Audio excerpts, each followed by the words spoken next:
Hey everybody, Stippling Vaughn, and I decided to do a year in review. And the year in review is we're going to go over all the books that I crowdfunded. Starting with the very first one that got me into crowdfunding and has resulted in my passion for comic books being brought back. That, of course, is the creator of Compass Comics, Grant Nolan, with his book, The Chenoo.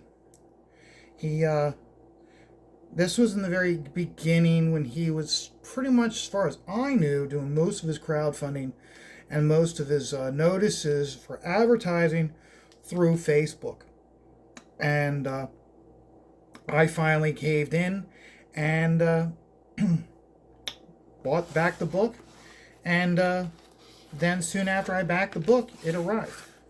And so we're going to be going through them. We're not going to be doing completely in-depth reviews of all this stuff.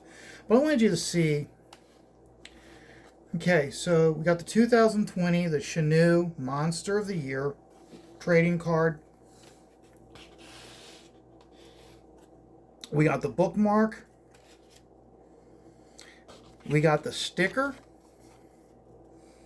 Okay, now these were the begin. This is really the beginning of crowdfunding, and you will see as time goes along how crowdfunding has really come a long way since 2020 in the beginning. Um, this was the book that I got, this version of the book, and he goes through and he produced a really good book which had a very solid story. I like the fact that it was completely in black and white, and you think about it, it really, if anything, it helped him keep his expenses low for his first crowdfunded book. And then when you look in the back, right here, he set aside a page just to provide his elevator pitch for Alien Alamo, his next book, which as we speak, he has just finished up signing all the issues, and they are going to be in the mail. So they'll be coming very quickly to us all.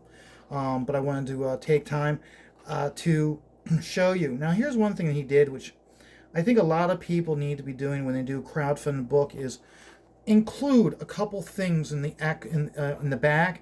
I kind of hope that Graham will start going along the lines of other crowdfunded creators, which is putting in some, not necessarily fan art, okay, but commission some people to do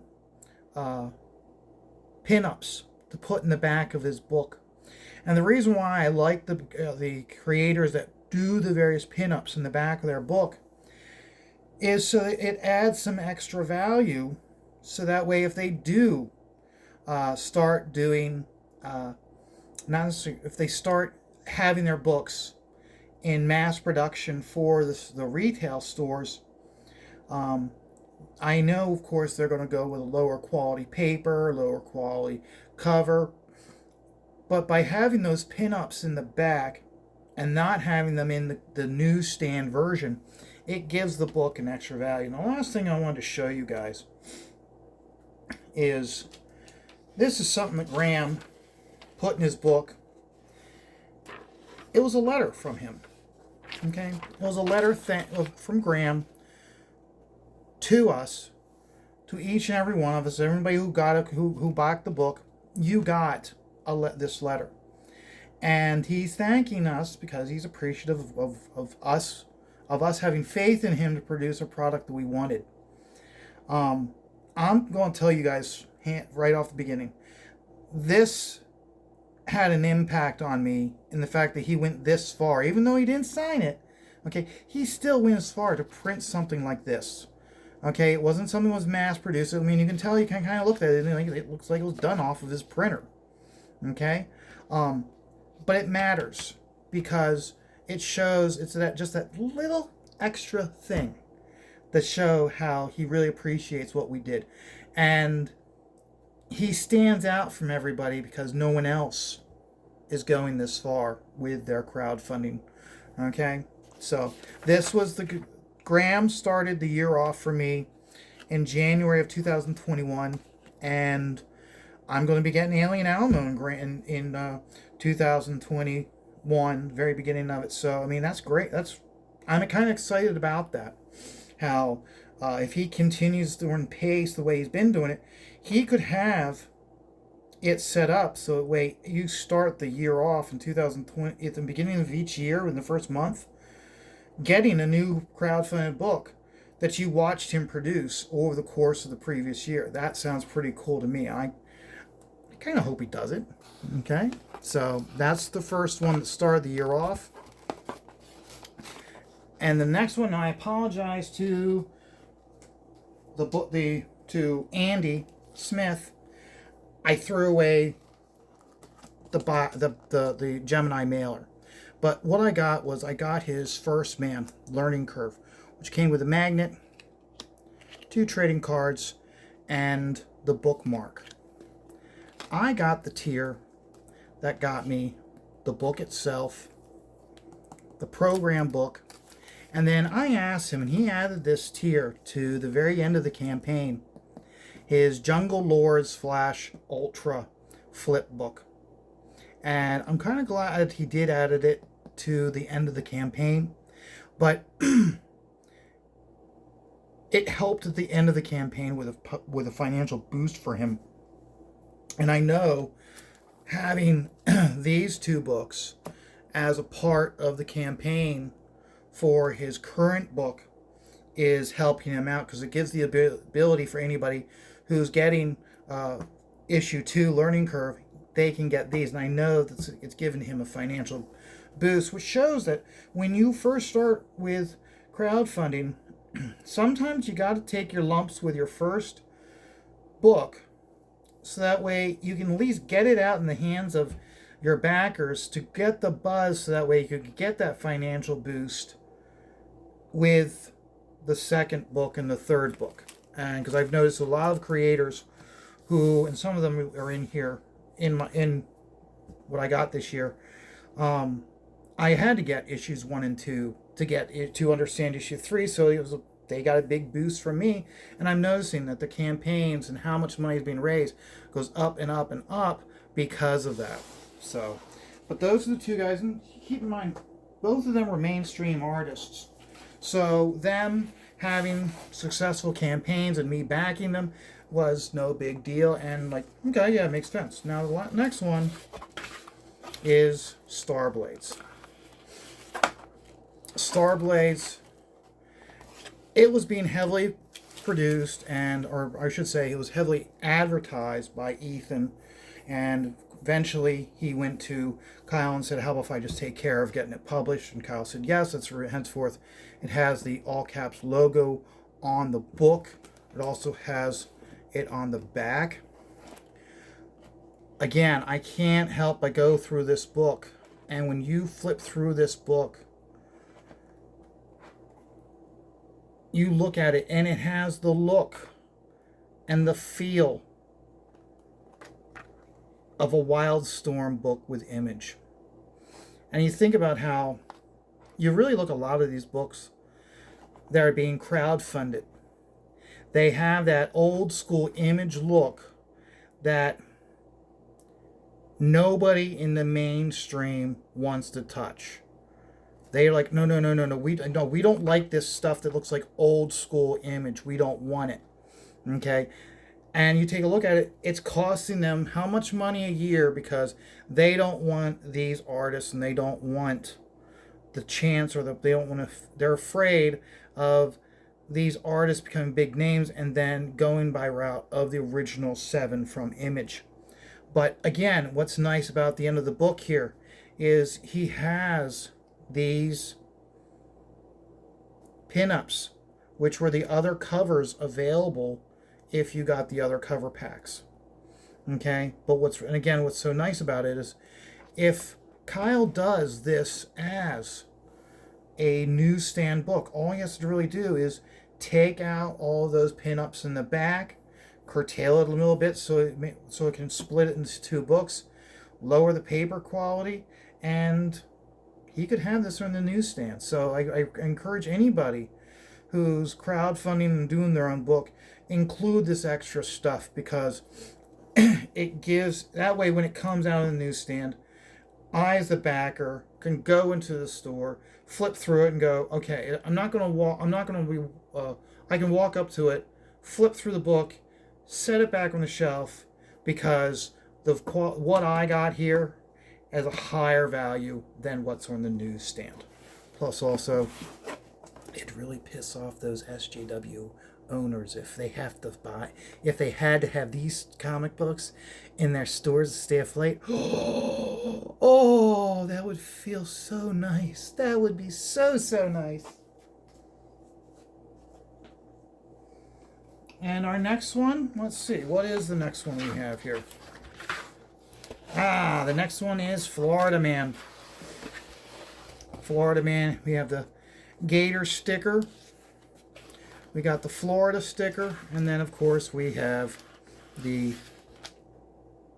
we all know the suntan lotion commercial or advertisement. So this one here I got, and this one actually at the nth hour, right as it was being taken down, so I'm lucky to have it. I like the book a lot. I'm not going to go through it, but one thing again, go to the very back, and you have, like, the postcard. Right there it is in the book.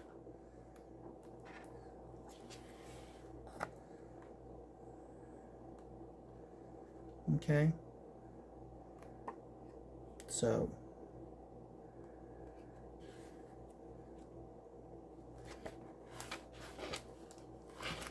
one thing I'm also going to do with this is in the description, I'm going to try to link as many of the creators' active campaigns as possible, so you can see them. Okay, but again, I was very happy with almost all the campaigns that I got this year and back. This is one of those that I wasn't happy with. I won't be backing it again if he has an issue too. I didn't understand why it looked the way it did until I heard about the fact that what Adam did is he actually didn't have anything in the creation of it. He basically bought a webtoon and repurposed it, and that's the reason why all the images, all the panels were exactly the same. Then he repurposed it and enlarging some panels, shrinking some panels. I am disappointed in that. I was hoping that was I was hoping that it was not something like that, and that was something actually being created, and he just had a inexperienced penciler and inker on the book. Turns out I was wrong with my assumption, and so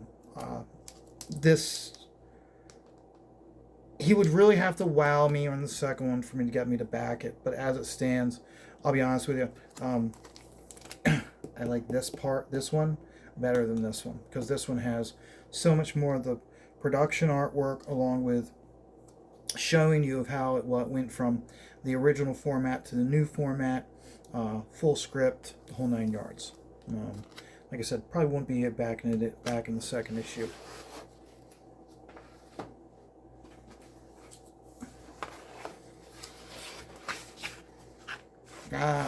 This is one that caught everybody by storm. It, of course, being Shane and Yanzi's Starlight Cats. And with the campaign, we had the Salty Balls sticker. We had 4 trading cards.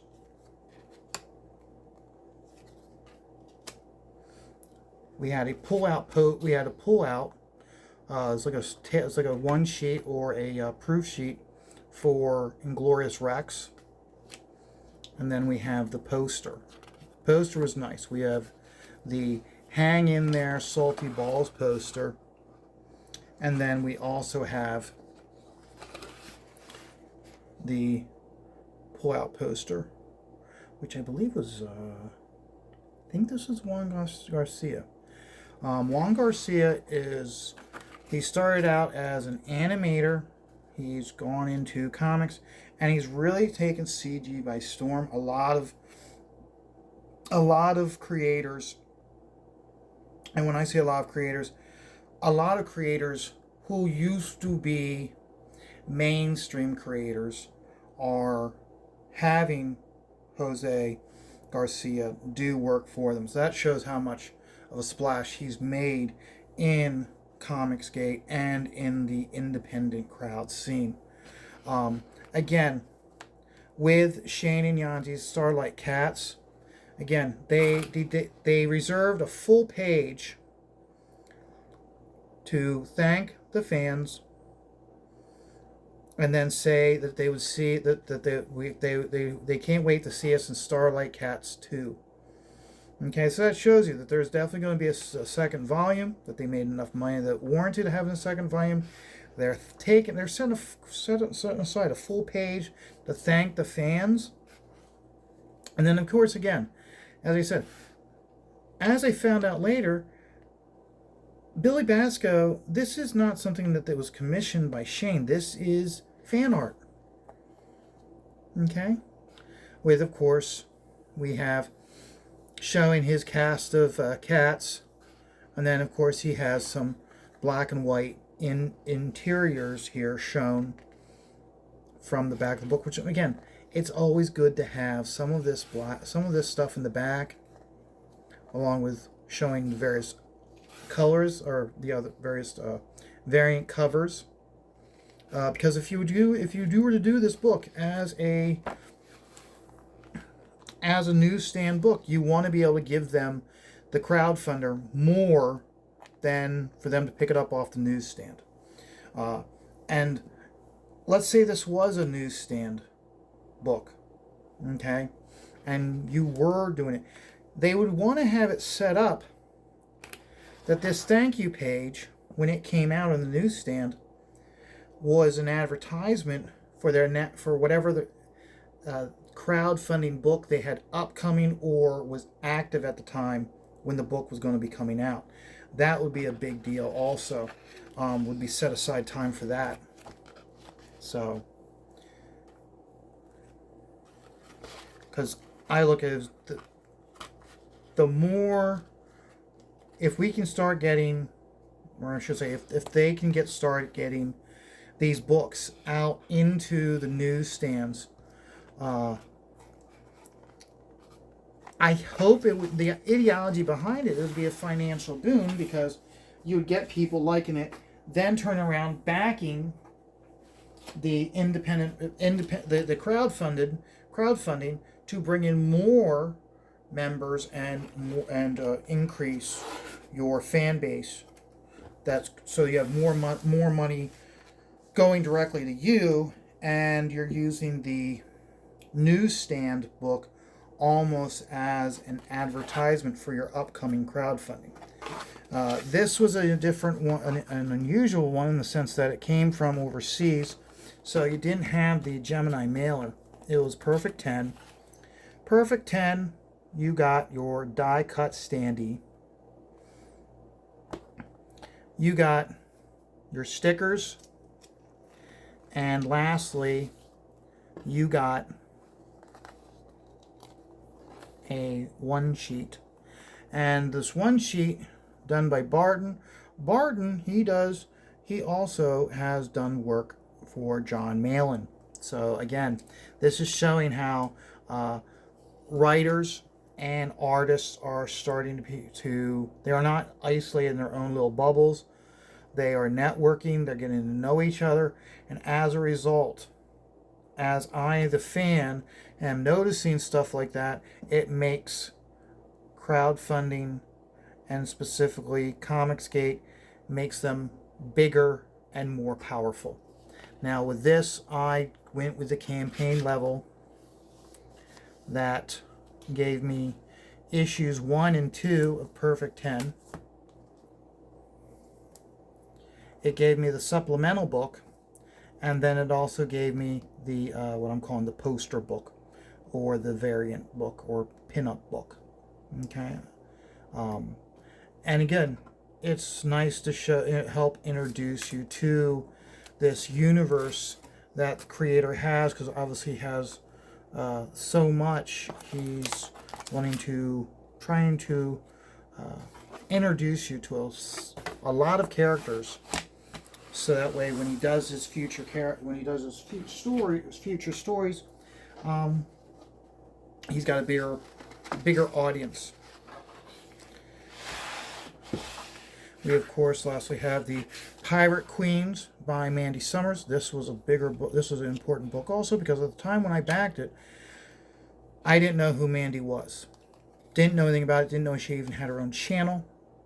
But again, important. It became an important book because that she had not worked in the mainstream, and this at the time this was an important book because it was okay. Am I going to start taking a chance with non-mainstream creators, or am I going to just stick with the Graham Nolans and the Andy Smiths and the Art T. Bears and the Ethan Van Skyvers? Am I only going to stick with the creators who have a history of working in the mainstream comics? So the stakes were higher with this book, and whereas with Adam Post's book fell flat and would have pushed me away, this reinvigorated and made me want to take chances of backing independent characters or creators who hadn't worked in the mainstream.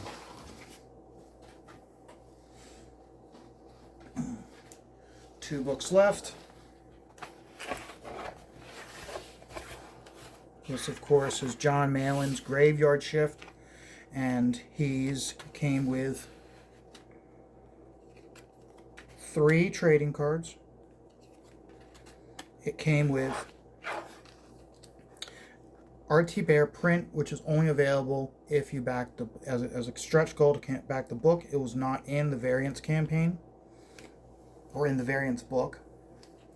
But then we have others. Here's Barton again. Remember, he was he had to pull out in Perfect 10, and here in Graveyard Shift, and of course Jan Malen's Lilith.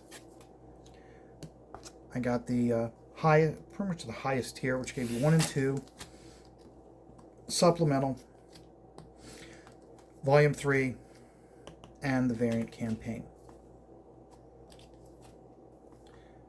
And again, this book came out within the year that he had it, and that's a good thing, is to be able to produce the book within the year, or starting it at the very beginning of the year and having it in the borrower's hands at the very beginning of next year. Very important.